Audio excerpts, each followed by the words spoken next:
just seeing the press conference set up, I mean, it's hilarious how big the Maple Leafs are and what a production and big show and first class organization they are. I was thinking like if this was happening in Columbus, it would probably be a tweet. And then you look in Toronto and it's just this huge thing. But as far as the realities of taking the captain from John Tavares and giving it to Auston Matthews, I didn't think they were going to do it, and I didn't think they should do it.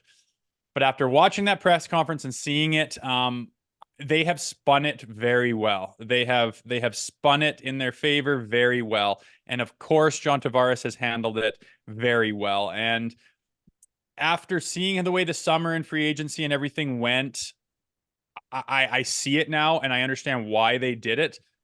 It was a ballsy move where you could have just waited one more year and given the captaincy to Auston Matthews. They didn't want to do that, and I believe it's because they desperately want to change the face, the identity, the trajectory, the any way you want to call it. They want change in this locker room in the organization. They've got it now with the coaching change, Craig Berube, and now they've got Auston Matthews leading the charge with a C on his chest, which isn't a huge deal, but it does, change the outlook of something. And when we talk about on this show, a lot of times teams are trying to find that special formula. Like, what is it? Everyone can look at people on paper and it doesn't always translate to the ice. So this organization is trying to change something, and let's be honest, it's not it's something that is intangible that you can't really put on paper because they have this team that's hyper talented offensively, and every year when it matters, everyone's like, oh, they got to change their D. Like we say on this show all the time,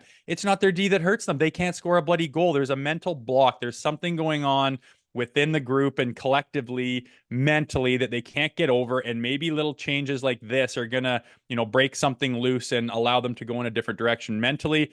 But of course, John Tavares, as much as I make fun of his interviews and how boring they are, and there's no exception with this press conference. But one thing you can't take away from the guy is he is all class and all professionalism through and through. And for that reason, he is going to be whatever he wants to be in the league when he's done playing. He will be a general manager. He is just tailor made for that role. And it's interesting for sure. And I don't think they could have spun it in a better way than they did.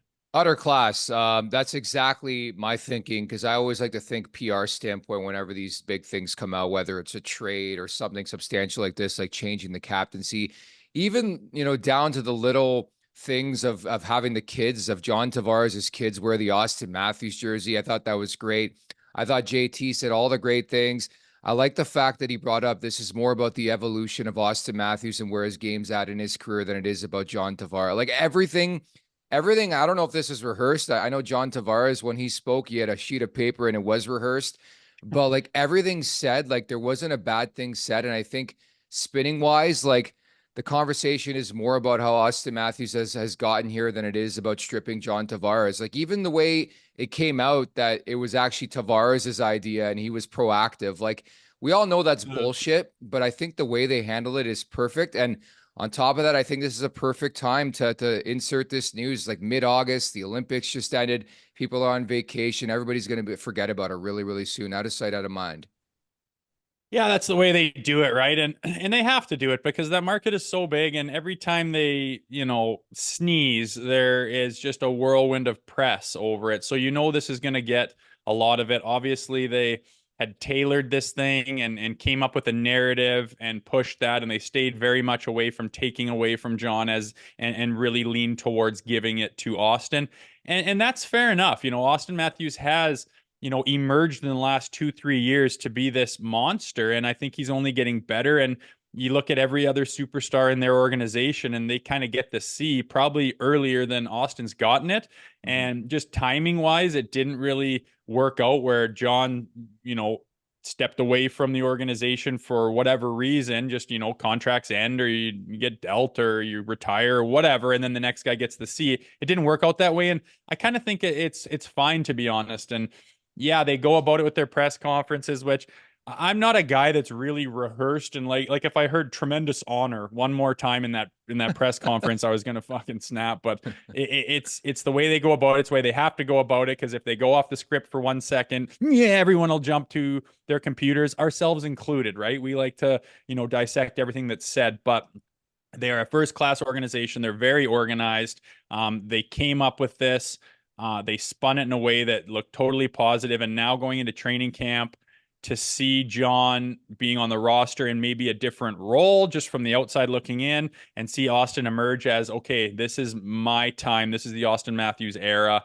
I'm okay with that. And as much as I thought that was a bad idea, the way they have spun it, I think kudos to them. They've done a really good job at it, and I don't think it'll be a distraction or anything negative. Well, I'll tell you, they had 102 days, I think it was, from the ending of Game 7 to now to decide that this is going to be like, the timing for me is what gets me. But I also am fascinated with the fact that we talk about John Tavares, man, like he'll talk for days, whereas like Auston Matthews, even in his initial remarks, it was like 7 seconds long. Like he is not a good speaker. John Tavares is a good speaker, and I just wonder when something gets tough or something negative happens, how it's going to be handled by Auston Matthews. But without question, the passing of the torch probably happened 3 years ago. And I think it always helps when you have a guy like John Tavares at your service.